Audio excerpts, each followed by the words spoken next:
What's going on YouTube? It's your boy Kauwloon here, bringing another Yu-Gi-Oh! Master Duel video, and today is a beautiful day because we are going to be playing some virtual worlds. Virtual world, as you guys know, has been hit. We have lost the power of Bamboozle, and we lost the power of the almighty true king of calamities. Does that stop the deck from going crazy? No, it does slow us down, but we still have another option. What is that? Sight locking. We can actually sight lock with this deck. This deck is crazy. So the goal of this video is to see if we can accomplish the sight lock on someone today. Now, this is the deck build. As you can see, we had to make some changes into our thing. Basically, Beatrice is here to help with sight lock. By having Beatrice on our field, we can actually toss the power of sight into the graveyard on the standby phase, and then with the power of our Baronne can go ahead and actually revive it to make the sight lock possible. But anyways, I hope you guys enjoyed the video. See ya. Okay, so this one is actually going to be a little crazy because I know the goal is to sight lock, but unfortunately, as you can see, they are going to activate Pot of Prosperity, which is going to show us that they are playing the almighty Floowandereeze. I'm just gonna go ahead and speed this up because you already know what Flu does. Flu just basically tries to stop you from doing things, right?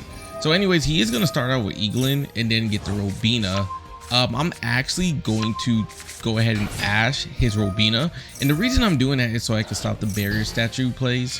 So by stopping barrier statue, at least I'll be able to work with the special summons. But either way, we did have a LuLu, so we were able to special summon anyways. But anyways, as you can see, he does get his Floowandereeze onto the field. He has a map, he has his trap, and then he has another card face down, right? We do actually top deck into a Enchantress on our first draw, so I'm going to activate Right. Now at this point, I am questioning why he's just letting me play. And then it reveals that he has a Macro Cosmos. So Macro Cosmos is going to be super annoying. I'm actually going to go ahead and grab ourselves the Gryphon. From the Gryphon, I'm going to toss out the Jiji, and then our Fateful Adventure is going to activate, right? From there, I do summon off Gryphon. Now, the reason I'm summoning off Gryphon is because he activated his trap card, and I want to make sure that we have at least a negate set up. So he does summon out the Stree.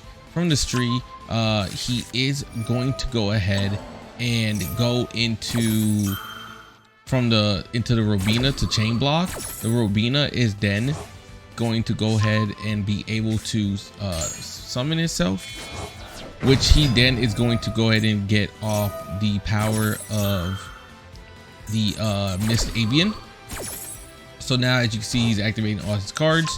Now at this point, I mean, so the reason he didn't actually summon Robina is because he knew I could negate it. So now I'm going to activate Dracoback, and then from Dracoback, I'm trying to bait out what he's trying to do.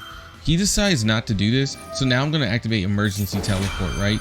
So at this point, we are not going to get to use our gate, Qinlong, which is okay because our Emergency Teleport is going to allow us to bring out Nyannyan. From Nyannyan, it just becomes a massacre for this Floowandereeze player. We get rid of the annoying Macro Cosmos because if you didn't know, we actually need to be able to send cards to our graveyard, else we won't be able to activate the effects of virtual worlds, right? So if they were getting banished, you literally can't just like work them. Anyways, from there, I'm going to actually take our Rider, our Gryph, and then we're going to take LuLu, and we're going to make Baronne. And then from Baronne, we're actually going to go ahead and get rid of his M-Pen. Now, you may be wondering, yo, Cal, why didn't you get rid of Floowandereeze map? Well, it's actually simple. The map doesn't affect us because we're not doing any normal summons. We're doing special summons. So therefore, this is not going to activate. And then M-Pen would actually negate any of our monsters being special summoned in attack mode. So at this point, I am going to summon out Lao. From Lao, we're going to go ahead and sync into a Swordsoul Changing. This is when it's going to be great because from here, now we can activate Nyannyan and LuLu to make Stardust Charge Warrior. Right, that's going to allow us to draw a card, and the reason I went to Stardust Charge Warrior is because I needed a card in my hand so I could activate Virtual World Gate Xuanwu, if I'm saying that correctly, which by banishing that, now I can summon out LuLu, get rid of that, summon out the Nyannyan, and now we can banish out the map, and we're going to banish a card from his graveyard. So I didn't want to banish his M-Pen because he could get that back thanks to his cards. So from here, we're just gonna go ahead and attack. As you can see, this is gonna be enough damage. So guys, unfortunately we wasn't able to sight lock, but let's be real, sight locks wasn't gonna do anything against this deck anyways. Let's get into the next one. Virtual World is still crazy, guys. It's still crazy. Okay, so now we are on match number 2, and unfortunately we wasn't able to sight lock last time, but we should be able to here. Anyways, because we're playing Virtual World, I'm gonna have to speed this up. So we did high key brick to where we didn't get our adventure package, but we did get the Fateful Adventure, which is gonna be helpful. Plus we're able to still play around it to get that sight going, right? So we are gonna summon out the LaoLao. Now we're gonna go with Stardust Charge Warrior, and luckily we drew into Jiji, which can continue our plays because now we can go ahead and make Beatrice. Now Beatrice, as you guys know, is super good for this deck. Toss one card to the grave and bam, we get hit. I was hoping that we can grab Enchantress off that, so that way I could get Gryphon on board, but unfortunately that was not the case. So now we just have to go with Right, and we gotta hope that they don't have a nib at this point, right? So we are going to activate Xuanwu into the grave, summon out the Lao, and then from there we can use Dracoback. At this point I knew Dracoback was going to the grave, but I said screw it. So now we do get off Baronne, and then we get LuLu back in our hand. So as you can see, we're going to activate Beatrice. Beatrice is going to toss out Scythe into the graveyard, right? And now it's on our standby phase. I can go and activate Baronne De Fleur. Now I can bring our Scythe back, which is then going to try to get called by, but I'm able to go ahead and actually negate that call by, and then finally we can bring out the sight lock. Yes, finally we have got it done. We have been able to, and then we get hit with imperm. So at this point I'm like, all right, well, let's just go ahead and Maxx C. You clearly don't want me to sight lock you, as you not only wasted a imperm, you also wasted the power of call by, and you wasted the power of another imperm. So now he is going to be playing Despia. He's going to actually use Adlib and Edgem Chain to go ahead and fusion summon a Creatus, and we actually have the out for this, so we're just going to go ahead and use Ash to go ahead and Ash the Edgem Chain, which is going to stop him from being able to get Patchwork. He's then going to use Creatus to go ahead and like lower our attack down to 0, and at this point all he can do is really just attack. So we are in a really good spot because remember, we still have Fateful Adventure. He has no cards in his hand. Nothing really can protect him. Yeah, he has a monster that can, like, you know, do that, but that's pretty much it. He really doesn't have anything. So we're going to activate Fateful Adventure. From there, we're going to toss Enchantress into the grave, and they're going to go ahead and scoop. So as you can see, once again, we still wasn't able to sight lock, but we were able to accomplish it. So let's see if we can get it going in match number 3. All right, so right now we are going first. Thank gosh, I really like going first with this deck. I ain't gonna lie. Anyways, we're gonna activate emergency teleport, summon out the Qinlong, and then from there we're gonna activate that to send out the other Qinlong into our grave, and we're gonna grab the LuLu. Now my biggest mistake was actually grabbing LuLu because I noticed I put LuLu on the field. I should have put Nyannyan to be honest, and then grab the LuLu, but you know, it is what it is. So at this point, we are going to use Jiji and LuLu to go ahead and make Stardust Charge Warrior. As you can tell, Stardust Charge Warrior is super good. We do, however, get a Maxx C. I was really hoping to get a Virtual World monster, but because we couldn't, now I'm just forced to go ahead and do this, which is going to summon out the Shen.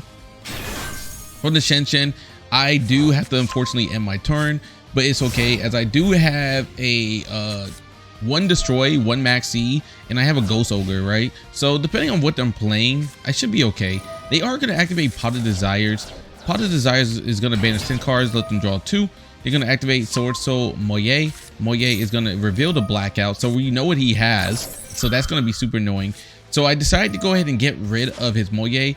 They're actually going to use Heavenly Dragon Circle to tribute it, so they can add a Worm monster to their hand, which they're going to take out the Long Yun, right? So now I know for sure that they have a Long Yun. I guess they really want to do this so they make sure they can get something. So they are going to activate that. But honestly, at this point, they're just giving me cards, and I already know as a previous Swordsoul player to go ahead and pop that, right? Because we do not want them either getting a Baronne or them getting the annoying Chang'e. So yeah, we're just gonna go ahead and stop that place. They are gonna place 2 cards face down. We know for sure one of them is going to be Blackout. That is a must. So they are gonna Maxx C us. And so at this point, I really did think about what to do. I said, screw it. We're just gonna go for it, right? So I decided to go ahead and activate Qinlong's ability to toss out 1 card in my hand, which is gonna need Nyannyan. And that way from the Lao, with the Qinlong, we're gonna take LaoLao. Now LaoLao is gonna be super useful here, as this is going to be basically our setup. I decided to, instead of go for more plays, I wanted to go into main phase 2 so I can make sure that they don't pop the cards I need. That way we can go ahead and get the sight lock going. So at this point, now we're going to summon out LuLu, use Rite, and then from here we're going to use the power of Fateful Adventure. That is going to be Ash. It sucks, it is what it is. So at this point we can't get Gryphon, so they are doing everything possible to stop us as well, but it is a-okay as we do have the out. We're going to use Dracoback, just get rid of that card back there. At that point I'm going all in. So we do remember Maxx C is activated for them, right? So I'm just going to keep summoning. We are going to get LaoLao on the field along with Jiji, and then along with Nyannyan. Finally, we're going to use all 3 cards to make the one and only Baronne. Now, the reason I went for Baronne here is because now we have a way of stopping Nib. And so at this point, we're going to use Lili to go in and get another level 6 monster. And then from there, we're going to summon out Beatrice. And now with the power of Beatrice on the field, we have what we need to sight lock. So even though I'm giving them enough cards, I am able to go ahead and basically stop them. And I decided to toss out sight now, just in case they had an imperm in their hand, so I could just stop that. But it looks like they had a called by. So at that point, they are going to Maxx C us one more time. So they are going to get another card. But honestly, it is what it is, right? 1 card. As long as they're sight locked, what can a Swordsoul player really do other than Protos? And I mean, Protos would be bad, but not all my monsters is wind monsters. So we are going to activate this now. We're going to send out 1 card into the graveyard from Beatrice, but we are going to get ashed. And the reason I did that is so I could chain block, just in case they had a Ghost Ogre. I didn't really need them popping sight. So at this point, they are sight locked, right? They are going to activate the Ashuna, then the Moye, get off the token into the field, and then from there gonna activate the Vessel's gonna toss 1 card, add another war monster to his hand, right? And the only reason he can add a war monster is because he has a token. So at this point he is gonna summon out the that Hara, and he's just gonna go and attack our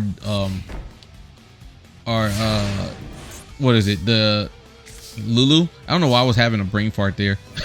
Anyways, we are going to use Shen's ability. Shen is going to come on the field, and now with the power of Shen on the field, right, just in case, we now have something that's going to send cards to the banished zones as monsters. So at this point we are going to activate Enchantress, summon out Rite, and then from Rite we could just go ahead and take over the game. Now the reason I went and got Rite and I didn't use Fullest Burial for that is because I wanted to make sure I could get LaoLao onto the field, and then LaoLao could then go ahead and make their own boss monster, which is going to be Chang'e. So now with the Chang'e on the field, we have exactly what we need. From Beatrice, we are going to go into Gaia. Gaia the Dragon, the Thunder Charger, is just super good, especially because they put a card in defense. That's going to do piercing damage of 2600, and then we're going to get an increase. So I do attack with the Scythe. The Scythe is then going to increase us to a total of 5400, and then we can just go ahead and end for game. So as you guys can see, Virtual World can still compete. We may have lost VFD, but we still have options, right? We still got other plays we can make. Obviously it's not as strong, but still you can still do some things. Anyways guys, if you like the content and you liked what you see, hit the like button, hit the subscribe button. I would really appreciate it. Hope everybody has a wonderful day. Cat Life is signing out. See you.